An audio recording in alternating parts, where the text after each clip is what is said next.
Ćao ljudi, evo jedna ozbiljna tema, pošto se retko kad javljam sa nekim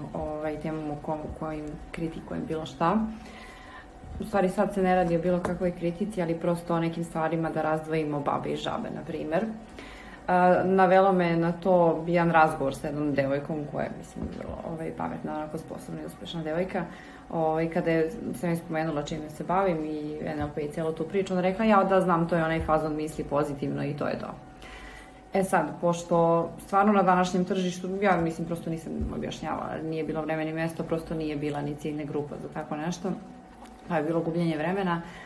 ali ono što sam htela, u stvari što je razlog zašto se uopšte javljam, jeste to što danas na tržištu stvarno ima svega i svačega, ima dosta, mislim, raznih stručnjaka, bilo da stvarno jesu stručnjaci ili ne, i da se prosto svašta prodaje u javnosti. Dakle, šta je potrebno da bi neko postao NLP trener? Dakle, celokupna edukacija od početka do kraja, dakle od NLP Basica do trenerskog tog sertifikata, traje nekih 2 godine. Znači, svakog meseca jedan ceo vikend, nekad 1,5 vikend, idete negde i učite o tome. Dakle, ukupan broj sati je oko 400 sati, možda čak i više. Zatim, u smislu novca, preko 5000 eura. Tako da, mi se stvarno digne kosa kada neko misli da je tu završena 1 ili 2 radionice od recimo 2-3 hiljade dinara i da neko može da se nazove ne znam kakvim ozbiljnim trenerom, tako da biću, mislim, u tom smislu drska, jer mi je stvarno previše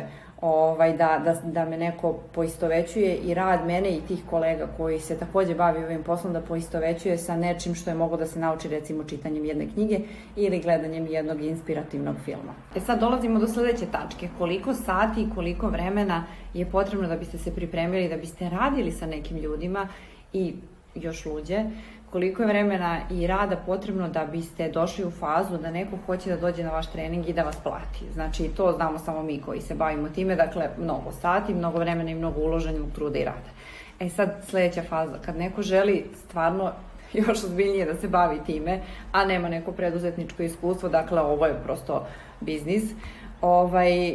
kao što ja nisam imala nikakvo znanje, nikakvo iskustvo, mora da se uči u tome, što znači imam nove edukacije, nove načine da steknem iskustva i znanja i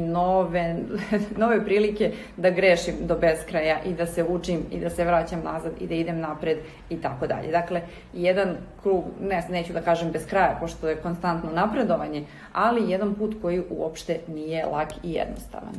U svemu ovome nisam spomenula proces pribavljanja licence koji isto nije ni malo jednostavan ni lak, dakle tek to zahteva neko vreme, investicije i tako dalje. Tako da sad to nije bitno, vas se ne tiče, ali prosto kada se neko pojavi u ovom poslu i kada ima sve to objedinjeno na jednom mestu, dakle htjela sam samo malo da vam približim u stvari šta se nalazi iza toga i kolika je to ozbiljnost i da je čak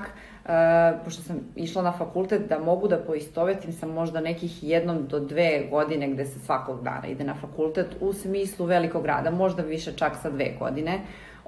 u smislu toga koliko sam morala da vežbam, da pokušavam, da probam sve, dakle i ja i druge kolege. I još jedan podatak će vam možda biti zanimljiv, a to je da kada sam ja bila učenik i cela naša grupa, bilo nas je jako, jako mnogo, zamislite kad samo još jedna osoba sem mene, znači možda ima neko, a da ne znam, znači još jedna osoba sem mene se bavi ovim, dakle drži NLP edukaciju.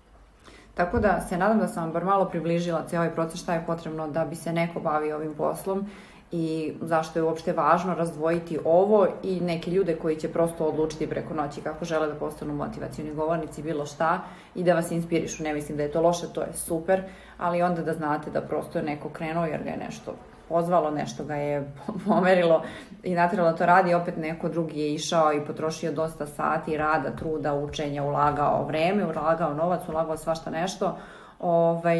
da bi došao tu i da vam prosto predaje tu neku materiju. Tako da budite pažljivi, eto, ja ću u narednom periodu malo više pričati o ovoj temi kako bih vam je što više približila i kako biste prosto mogli da razdvojite šta to stvarno jeste, a šta to stvarno nije.